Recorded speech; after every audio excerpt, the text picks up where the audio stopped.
Die Here het geestelike geskenke, lewende mense.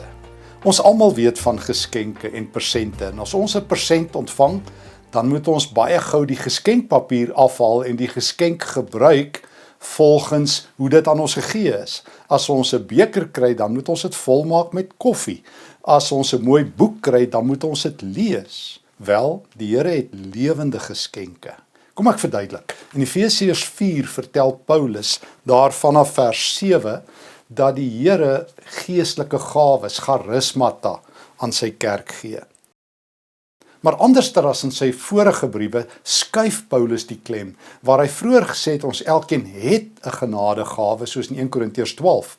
Gebruik Paulus nou die beeld verder deur te sê, mense is lewende geskenke. Mense is die Here se persent aan ons, geestelike leiers met name.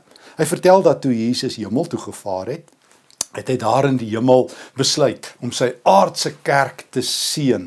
En toe stuur hy nie 'n nuwe gemeentegebou nie, of 'n nuwe klanksysteem nie, of 'n nuwe orkeslid nie. Toe stuur die Here apostels en profete en herders en leraars. Kortom, die Here gee mense, gewone mense met spesiale gawes. En soos wat ek gesê het, 'n geskenk het tog altyd 'n doel. As ek vir iemand 'n boek gee, is dit iets om te lees. As ek vir iemand 'n klompie koffie gee as 'n geskenk, moet hulle dit gaan maak en dit proe. Nou sê die Here hier in Efesiërs 4 vers 12 wat die doel is van sy geskenke. Hy sê die doel met hierdie lewende geskenke is om die heiliges wat aan God behoort toe te rus vir hulle werk, naamlik om mekaar te dien en om die liggaam van Christus op te bou en sterk te maak in hulle geloof. Hulle moet dit aanhou doen totdat ons almal een is in ons geloof. Nou ja, die Here gee verskillende soorte leiers aan sy kerk. Ons almal ken leraars en daar's ouderlinge en daar's diakens en dienswerkers en jeugwerkers en selgroepleiers. As jy eers leiding neem op enige manier, op enige wyse in die kerk, dan is jy 'n lewende persent. Dan het die Here jou gegee om jou gemeente, jou gemeenskap, jou groep te dien. Wat 'n wonderlike ding het die Here nie gedoen nie. En ek weet die eerste ding wat jy en ek gewoonlik sê is, hoe kan ek dit doen? Ek is net 'n mens en nou moet ek vir die lewende God werk. Wel, kom ons sê net eers, die Here beskou jou as belangrik genoeg en reg genoeg om jou aan sy kerk te gee. Jy is die antwoord waarvoor die kerk gebid het. Jy hou die sleutel in jou hand. Jy, wie jy is, kom na die kerk toe. En daarom is dit belangrik om te weet, jy is die geskenk. Nie net dit wat jy te bied het nie, maar wie jy in jou persoon is. Hoe jy die Here dien, hoe jy 'n voorbeeld is, hoe jy ander mense liefhet. Daarom het die Here dit goed gedink om jou ook te gebruik as 'n lewende persent vir sy kerk. Jy is deel van die gawes. Maar ons kan tog vir mekaar sê hoe dit ook konkreet en prakties moet uitspeel. Paulus vertel ook in een van sy ander briewe vir Timoteus, wanneer hy Timoteus na die stad Efese toe stuur, hoe Timoteus daar as 'n jong geestelike leier moet optree.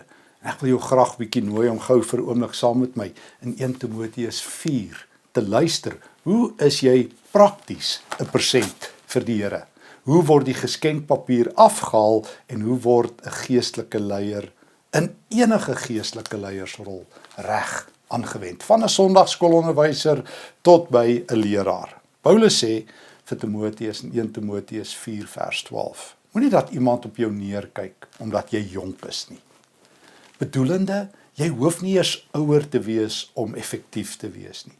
Jy hoef ook nie in vandag se taal 'n graad of 'n teologiegraad te hê om effektief te wees nie.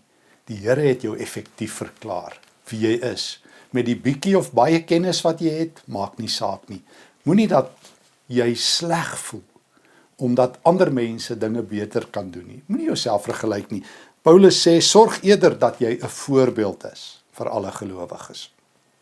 Die Here roep my of as ek 'n geestelike leier is, om hom te verteenwoordig. Dis my roeping. Ek is in Jesus se naam hier. Ek is nie hier omdat ek oulik, slim, goed, wys en baie dinge weet nie. Dit is alles genade as dit so is. Ja, natuurlik het die Here daarom ook vir ons elkeen 'n paar persente gegee. Maar wees 'n voorbeeld in hoe jy tussen gelowiges optree. En nou kom Paulus en hy sê wees 'n voorbeeld in hoe jy praat, in hoe jy optree, in hoe jy almal liefhet, in hoe jy glo en hoe jy rein en reg leef. Ons heel eerste getuienis is wie ons is. Ons verteenwoordig die Here in ons selgroep, in ons gemeente, op ons kerkraad, waar ons ook al optree. En nou vertel Paulus prakties wat ek moet doen. Hoor net, vers 13. Totdat ek kom, sê hy vir Timoteus, moet jy heeltyd besig wees om vir mense uit die Bybel voor te lees, om mense aan te moedig en om hulle reg te leer. Hoe maklik is dit? Jy gaan lees vir mense uit die Bybel. Net dit. Onthou, dit is God se boek. Hy is die outeur en hy sê hy is altyd aanwesig waar sy boek is, sy woord is. Gaan sit net en lees vir mense 'n stukkie Bybel. Kry 'n WhatsApp groepie bymekaar en stuur vir almal binne jou leiersgroep 'n weeklikse WhatsApp. Stuur vir iemand 'n gebed wat jy uitgetik het. Leer vir mense, bemoedig mense.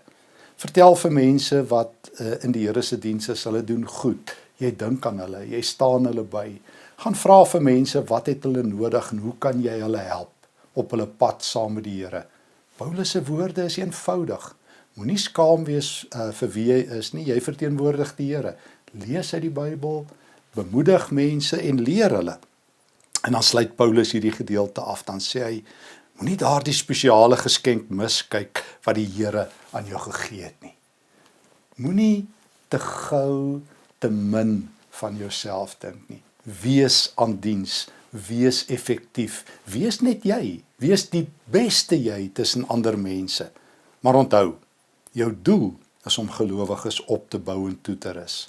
Soos wat ek altyd vir myself sê, it's not about me. Ek moet eintlik verdwyn en Jesus moet verskyn. Ek moet mense toerus om hom beter te ken. My grootste roeping is om 'n voorbeeld te wees en om Paulus se woorde waar te maak in 1 Timoteus 4 vers 15. Hou aan om hierdie dinge te doen, leef hier binne. Laat almal sien hoe jy geestelik groei. Wees baie versigtig hoe jy leef en wat jy vir ander mense leer.